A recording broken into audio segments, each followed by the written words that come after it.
a Bíblia já diz de onde ele estava, de onde ele estava profetizando, de onde ele foi chamado para profetizar. Louvado seja o nome de Jesus. A Bíblia diz que ele estava no meio dos cativos, junto ao rio Quebar. Então, aonde que ele estava? Ele estava na Babilônia. E o que ele estava fazendo na Babilônia? Ele foi levado cativo junto com o povo, ou com a primeira ou segunda leva do povo, ele foi levado cativo. E ali ele estava. A Bíblia também aqui, nos primeiros versículos, a Bíblia diz que Ezequiel, ele era filho de Buzi, o sacerdote.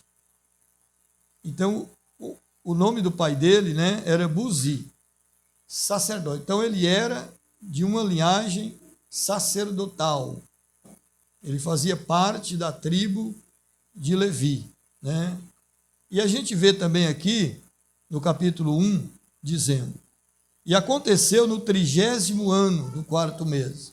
Que 30º ano é esse, amado? O mais provável é que seja a idade do profeta. Por que a idade do profeta? Porque, por exemplo, como ele estava sendo preparado para o sacerdócio, para ser sacerdote, e só podia ser um sacerdote com 30 anos de idade. Então, essa era a idade que a pessoa podia se tornar um sacerdote, ou ser ungido como sacerdote. Então, quando a Bíblia diz aqui, 30º ano, no 4º mês, no dia 5º do mês, aqui ele estava fazendo 30 anos de idade e se disponibilizando para o ministério sacerdotal. Agora, o problema é que ele não foi chamado por Deus, Ele estava sendo educado para ser sacerdote. E todos nós sabemos que o sacerdote, ele servia no templo. Então, eles serviam preparando as coisas ali no templo, sacrifícios, ofertas, enfim. Agora, qual é a surpresa? Ao invés dele servir como sacerdote, Deus chamou ele para servir como profeta. Então, para você ver como é o trabalhar de Deus. Ele passou a vida toda dele se preparando para ser sacerdote. E, no entanto, Deus chamou ele para ser profeta, para servir longe do templo. Você vê que coisa, que experiência que ele tinha de profeta? Nada. Ele estava sendo treinado e educado para ser sacerdote. Então, isso é um aviso para nós, amados. Nós somos aquilo, nós servimos a Deus para aquilo que Deus quer, e não para aquilo que nós queremos. Não é nós que escolhemos, é Deus que escolhe. Às vezes a pessoa ele tem um sonho de ser uma coisa e Deus chama ele para ser outra, amado? Agora, qual que é o importante? O importante é obedecer a Deus. O importante é obedecer o chamado de Deus, o chamado do Senhor.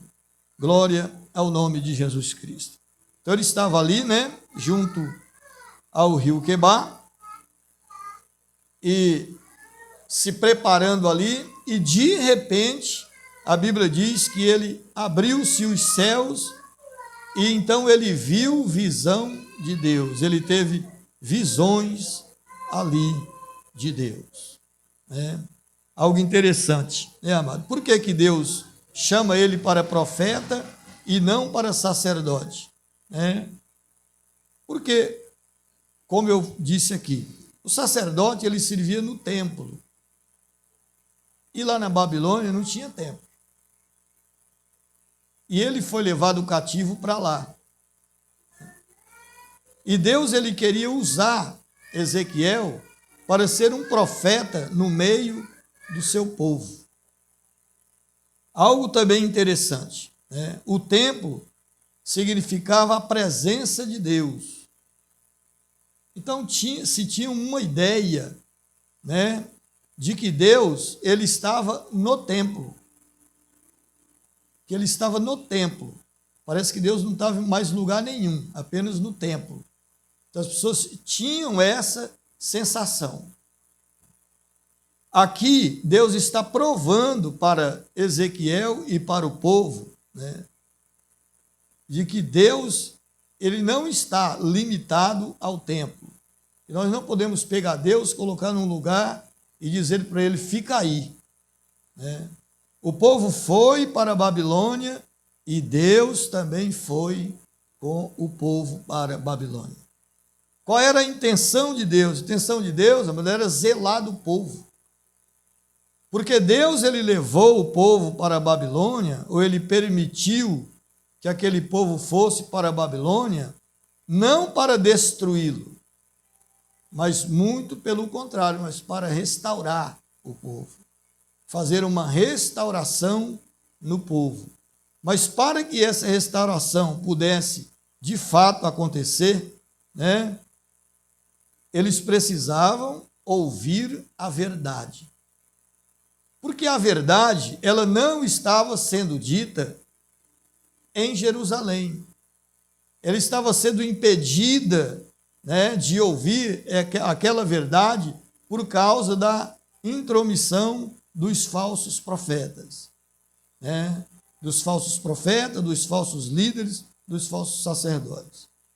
Então Deus ele vai usar o profeta ali na Babilônia para que as pessoas pudessem conhecer a sua vontade e ter certeza de que eles estavam ali passando por uma restauração e não para serem destruídos.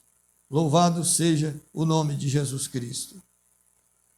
Então, abriu os céus e ele viu visão de Deus. E a Bíblia vai dizendo, né, no 5º dia do mês, no 5º ano do cativeiro do rei Joaquim, já se fazia ali cinco anos, né, de cativeiro.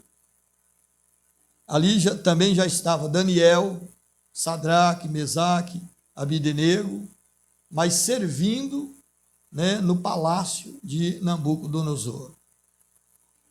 A Bíblia diz, veio expressamente a palavra do Senhor a Ezequiel, filho de Buzil, sacerdote na terra dos caldeus, enfim, junto ao rio Quebar, e ali esteve sobre ele a mão do Senhor. Então ele teve um encontro ali com Deus, né, junto ao rio Quebar, que segundo os estudiosos, né, ele desaguava no rio Eufrates, ali na Babilônia. Então, esse rio, ele ali, naquele rio, ele veio, ele teve expressamente a palavra de Deus sobre a vida dele. A mão de Deus veio sobre ele ali. Então ele contempla ali uma visão. No versículo 4 a Bíblia diz, e eis que um vento tempestuoso vinha do norte, e uma grande nuvem com um fogo revolver-se e um resplendor ao redor dela. E no meio uma coisa como cor de ambá que saía dentre o fogo. Então o que ele viu? Ele viu, né, uma manifestação da glória de Deus ali em plena Babilônia. Então ali Deus já estava ensinando para eles, olha, eu não sou um Deus, né, que eu fico só lá no templo. Eu estou em todo lugar. Eu estou na Babilônia, eu estou em Jerusalém, eu estou no Egito, eu estou em todos os lugares. Por isso, lá em Provérbio, diz, né, que os olhos do Senhor estão sobre todos, sobre ímpios e justos. Então, Deus está, o olho dele, amado, está vendo todos os acontecimentos na face da terra. É isso que ele quer mostrar também para o profeta, que ele não está retido lá ao templo, que ele não é só o Deus que está lá no templo, mas ele está em todo o lugar, contemplando maus e contemplando bons. Glória ao nome de Jesus Cristo. Então, ali está uma grande manifestação. Imagine a surpresa que ele teve ali, amado. Porque Israel, eles tinham esse pensamento mesmo, de que Deus estava no templo. Né? E Deus estava lá no templo. Parece que Deus não estava em mais lugar nenhum. E o que nós aprendemos com isso? Nós aprendemos, amado, de que Deus, ele está em todo lugar. Que às vezes dá uma sensação que parece que Deus só está no templo. Que Deus só está na igreja, né, quando o povo está reunido. Mas isso não é verdade. Deus está em todos os lugares. Né? Ele está vendo todas as coisas. Nada escapa dos olhos de Deus. Glória ao nome do Senhor e Salvador Jesus Cristo. Por isso que ele vê ali fogo, né? Ali também naquela visão, a Bíblia diz que ele vê, né, uma semelhança, ele vê semelhança de 4 animais. E esta era a sua aparência, tinha a semelhança de um homem. Né? Era semelhante a um homem. Muitos dizem assim, que essa semelhança como um homem representa a humanidade de Cristo. Né? Representa a humanidade de Cristo. E cada um tinha 4 rostos, como também cada um deles 4 asas. E tinha 4 pés, enfim, e vai indo. Né? A Bíblia diz que eles tinham asas. E engraçado aqui, amado, que era tudo muito bem sincronizado. Né? Era tudo muito bem sincronizado ali que ele via naquela visão. Né? Por exemplo, quando ele vê aqui no versículo 15, e viu os animais, e eis que havia uma roda na terra, junto aos animais, para cada um dos seus 4 rostos. Então, olha só, 4 rostos. E o aspecto das rodas e da obra delas era como cor de turquesa, e os 4 tinham uma mesma semelhança. O seu aspecto e a sua obra era como se estivera uma roda no meio de outra roda. Essa roda no meio de outra roda, né, quando faz, por exemplo, aquela crítica, aquela música lá que canta Maria Marçal, né? Eles falam que aquela letra é tirada daqui, que não tem nada a ver com macumba, é tirado daqui, né? Ezequiel viu uma roda no meio de outra roda. Se é verdade, ninguém sabe, né? Andando elas, andavam pelos 4 lados deles. Não se viravam quando andavam. Pode ver, amado, tudo sincronizado. Né? Tudo muito bem sincronizado. Essas rodas eram tão altas que metia medo. E as 4 tinham suas cambas cheias de olhos ao redor. Então, andando os animais, andavam as rodas ao pé deles, e elevando-se os animais da terra, elevavam-se também as rodas. Olha o versículo 20. Para onde o Espírito queria ir, iam, pois o Espírito os impelia. E as rodas se elevavam defronte deles, porque o Espírito da criatura vivente estava nas rodas. Né? Então, aqui é interessante, né? Para onde o Espírito queria ir, ia. As rodas eram impelidas pelo Espírito. Né? Então, aqui representa, amado, aqui representa a soberania de Deus. Representa a soberania de Deus. Que Deus, ele tem o controle de tudo. Ele tem o controle de todas as coisas. E que nós devemos seguir a Ele. Ele sabe para onde nos levar. Quem tem que nos guiar é Deus. Quem tem que nos guiar é o Espírito Santo do Senhor. Por isso que Jesus disse para Nicodemos, né, o vento, ele sopra onde quer. ninguém sabe para onde vem nem para onde vai. Assim é todo aquele que é guiado pelo Espírito de Deus. Louvado seja o nome do Senhor Jesus. Então isso aqui nos ensina, mano, que como essas rodas, nós temos que ser guiados pelo Espírito Santo de Deus. Tem que deixar que eles venham nos impelir, né? E nos dar a direção para onde formos. Louvado seja o nome do Senhor. E não sair tomando a própria direção da nossa vida. Andando eles, andava elas. Né? Então, olha, andando eles, andavam elas. E parando eles, paravam elas. E elevando-se eles da terra, elevavam-se também as rodas defronte deles, porque o espírito dos animais estavam nas rodas. Então, muitos dizem assim, né, que essa visão aqui, as rodas, o espírito, né, porque para cada rosto e em cada posição tinha olhos. Então significa onisciência de Deus. Essa mesma visão aqui, amados, pois ela é profética, ela está, por exemplo, lá em Apocalipse capítulo 4, quando vai falar também do trono de Deus e vai falar também dos 4 seres viventes.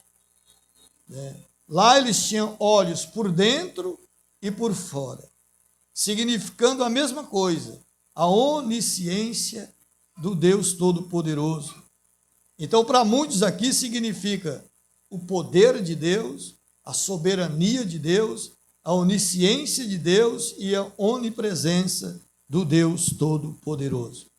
Era essa visão que Deus ele queria que Ezequiel ele visse. Era essa visão que Deus queria que Ezequiel passasse para o povo.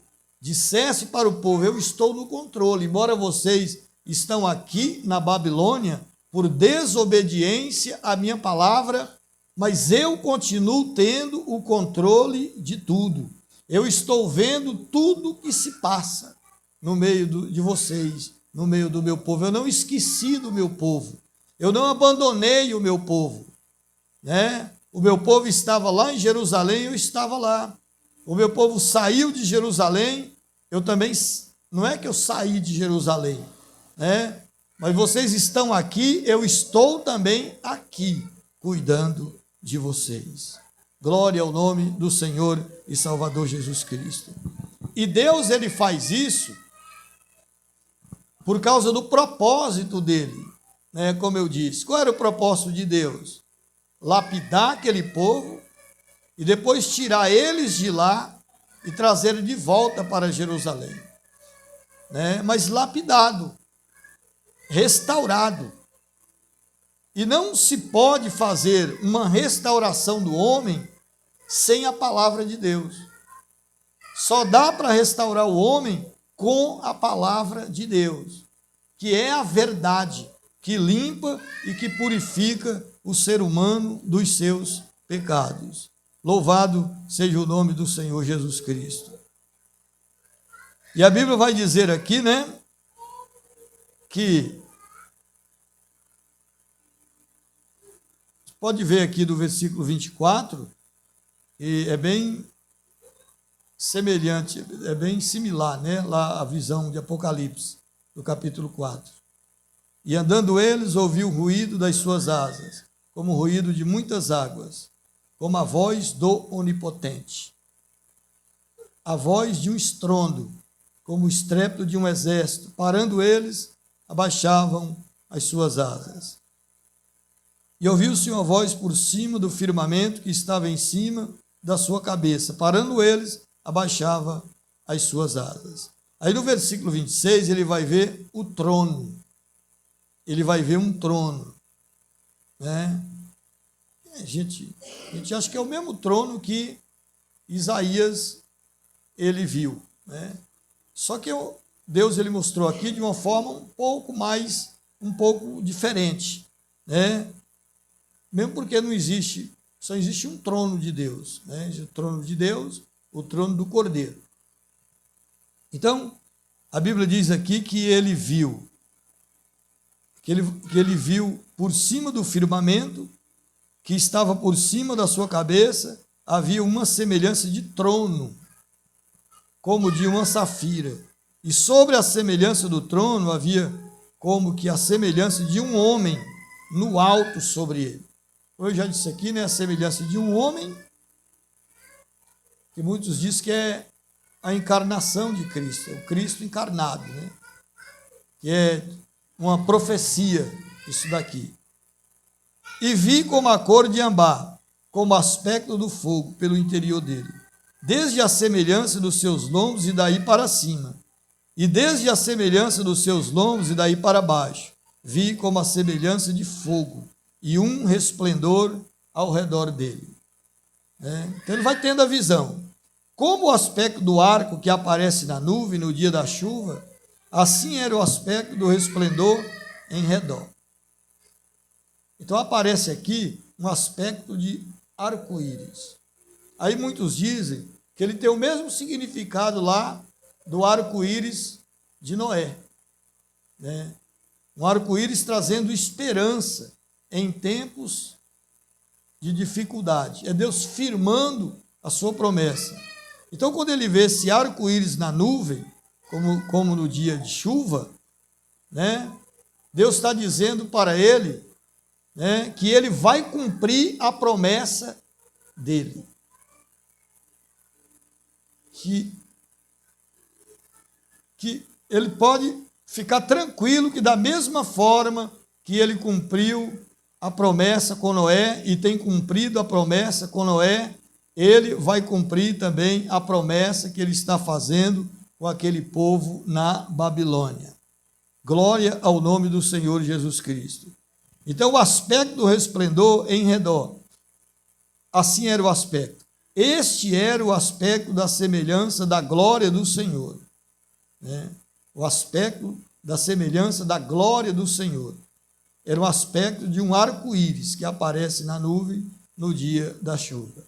E vendo isso, caí sobre o meu rosto e ouvi a voz de quem falava. Então, o impacto que essa visão causou na vida de Daniel foi grande. O mesmo impacto que aconteceu na vida de Daniel, quando ele foi tocado pelo anjo, né? Ele se prostrou no chão e não teve mais força para levantar. Então, aqui, mas quando ele teve um encontro real com Deus, quando ele viu a glória de Deus, o que ele fez? Ele se prostrou diante do Deus Todo-Poderoso. É o que a pessoa faz, é o que nós fazemos, né? Por exemplo, quando nós tivemos um encontro com Deus, o que nós fizemos? Nós nos prostramos e caímos aos pés do Deus Todo-Poderoso. Aquele homem duro, aquela mulher duro e circunciso de coração, quando ouviu a palavra de Deus e ela penetrou dentro do coração, nós nos prostramos, né? Nós nos prostramos aos pés daquele que falava conosco. Bendito seja o nome de Jesus Cristo. Mas até hoje, nós temos que ter esse mesmo comportamento. Quando Deus fala ao nosso coração, precisa haver temor. Assim como houve temor no coração de Ezequiel. Quando Deus ele fala, principalmente de forma poderosa ao nosso coração, nós temos que receber com temor e com sabedoria. Né, amado? Louvado seja o nome de Jesus Cristo. Então, quando Deus fala forte ao coração, o homem se dobra, o homem se derrama aos pés dele. Louvado seja o nome do Senhor e Salvador Jesus Cristo. Louvado seja Deus, né? Aqui também na visão, né, a Bíblia ela vai falar da semelhança, né, daqueles rostos, da semelhança daqueles rostos. Aqueles rostos ali tinha semelhança de leão, tinha semelhança de homem, né? Tinha semelhança de boi e tinha semelhança de águia. Se você correr lá no Apocalipse, capítulo 4, você vai ver a mesma coisa. né? É a mesma visão. Ninguém sabe o que significa realmente, né? O que significa realmente isso. Esses quatro rostos: rosto de homem, rosto de leão, rosto de boi e rosto de águia, né? Muitos dizem assim que representa, por exemplo, a natureza. Representa a natureza. Você pode pegar aí que pegaram as quatro mais importantes que tem na natureza, as quatro criaturas mais importantes que tem na natureza: o homem, o leão, o boi, né, e a águia.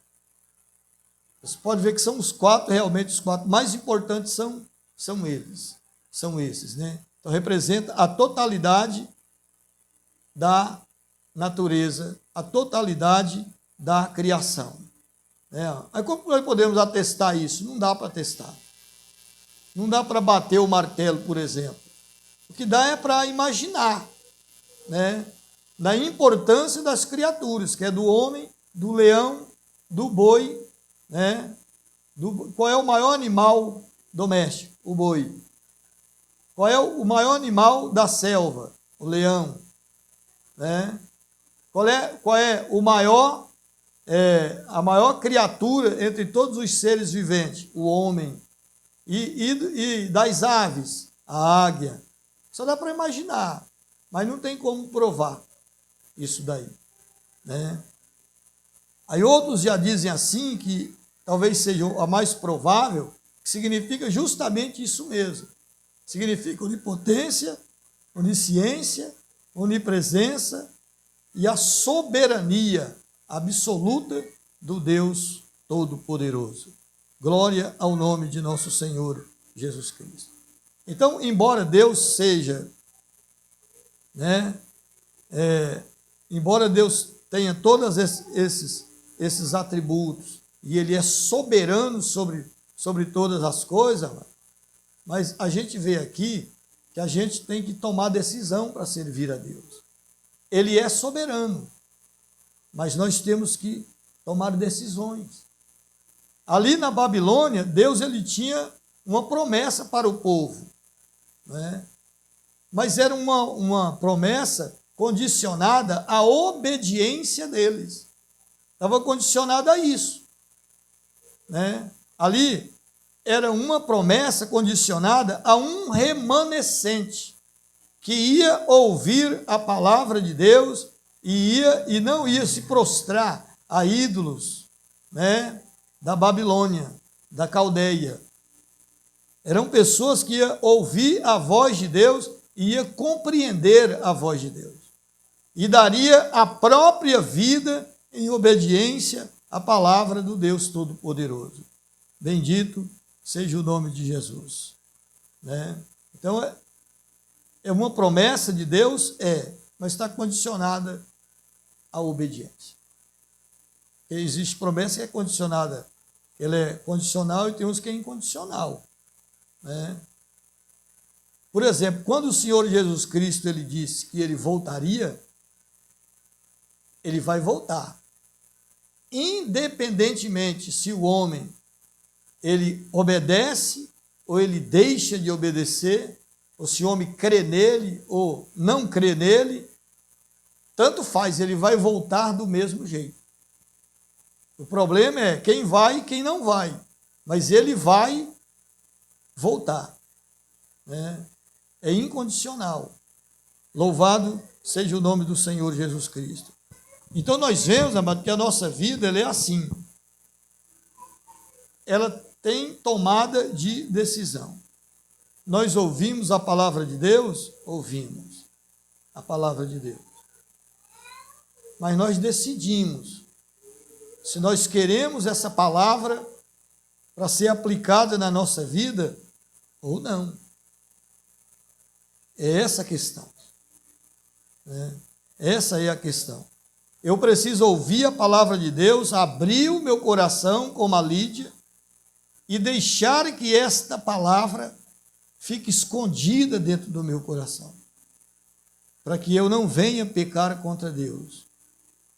Pouco vai adiantar alguém ouvir a palavra de Deus e lançar a palavra pelas costas. Ou seja, não dá ouvido à palavra de Deus. Seria um conhecimento inútil. Se não houver aplicação, né, a Bíblia vai nos chamar de ouvintes esquecidos. Alguém que ouviu a palavra de Deus, mas se esqueceu de como ela era. Aí não vai adiantar. Mas a Bíblia diz que quem ouviu a palavra de Deus e ele obedeceu a palavra de Deus, ele é bem-aventurado nos seus feitos. Glória ao nome de nosso Senhor Jesus Cristo. Ele não passa. A pessoa que ele é do mundo, que ele não obedece à palavra de Deus, ele passa. Alguém pode dizer assim, mas como que ele passa? Amado, ele passa porque ele não tem vida eterna, ele não é para sempre. Ele não é para sempre. Agora, a pessoa que ele ouve a palavra de Deus, ele permanece para sempre. Glória ao nome de Jesus Cristo. É isso que ele ganha, isso que é o prêmio dele, é isso. Né? Qual é o grande propósito da nossa vida? A salvação da nossa alma. Está escrito lá em Hebreus. Esse é o grande propósito da nossa vida, é salvar a nossa alma. Por isso que ele diz, como escaparemos nós, se não atentarmos para uma tão grande salvação? Temos que estar atento à nossa salvação. Ela é mais preciosa do que qualquer coisa. Né? Glória ao nome de nosso Senhor Jesus Cristo. E se alguém, porventura, estiver passando por problema, por aflições, isso aqui também é um bom exemplo. Essa passagem aqui é um bom exemplo. Por que um bom exemplo?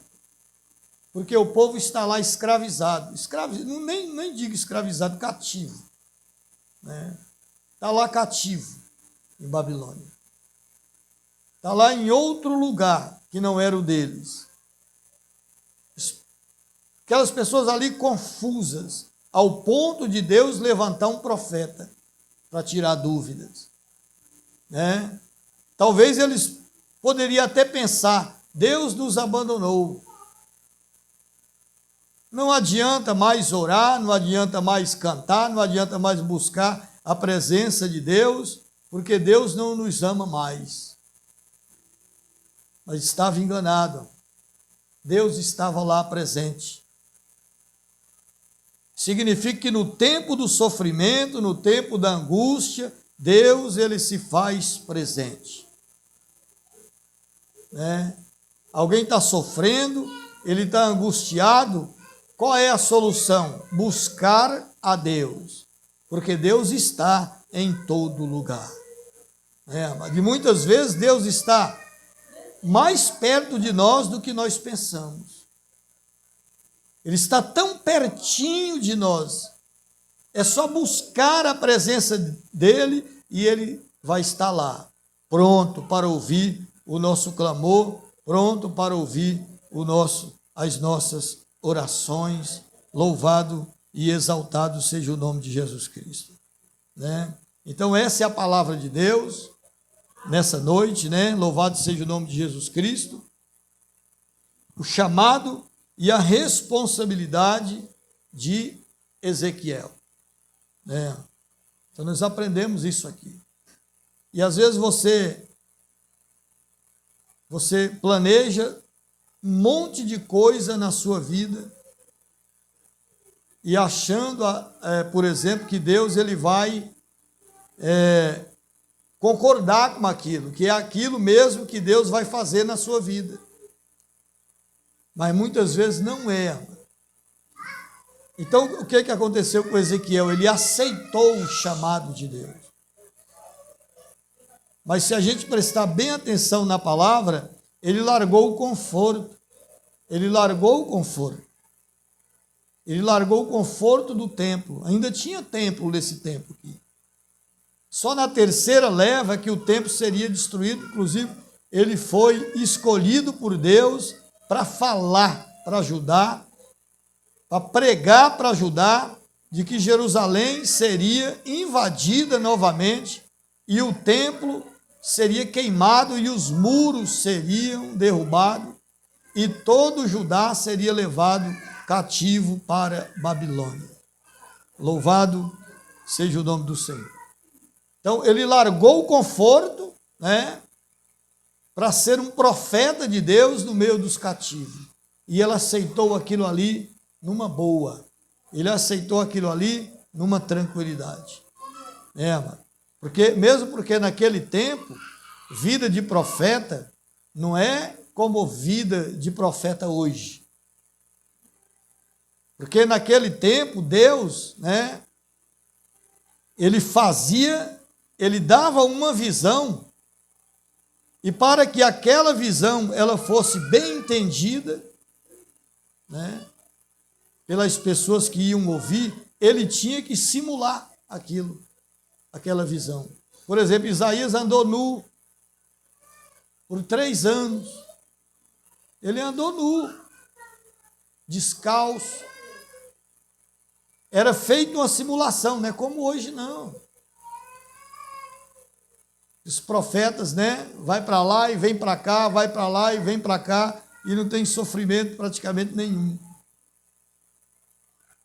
Aqui, né, vai existir várias simulações que ele vai ter que fazer, né, para mostrar para o povo como que Deus ia fazer na prática.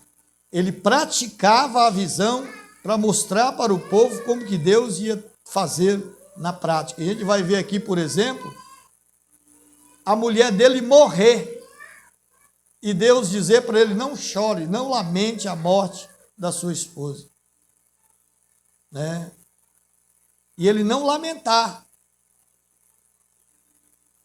não ter lamento nenhum por aquela perda, né, amado? Então a vida de profeta era difícil. Ele largou o conforto dele do templo, porque ele estava sendo preparado, e justamente no dia que ele ia se tornar ali, bem naquela data de se tornar um sacerdote, Deus chama ele para proclamar as verdades ao povo cativo, cujo ele se encontrava ali no meio. Nós também, nós temos que servir a Deus, né? Se tiver no conforto, tudo bem, sirva no conforto. Mas se tiver no sofrimento, sirva também da mesma forma no sofrimento. Glória ao nome de Jesus. Vamos orar, vamos agradecer ao Senhor Jesus Cristo, né? Na próxima terça aí nós vamos estudar o capítulo 2, a vocação de Ezequiel, e aqui tem visão do rolo de um livro. A vocação dele e a visão de um rolo de um livro.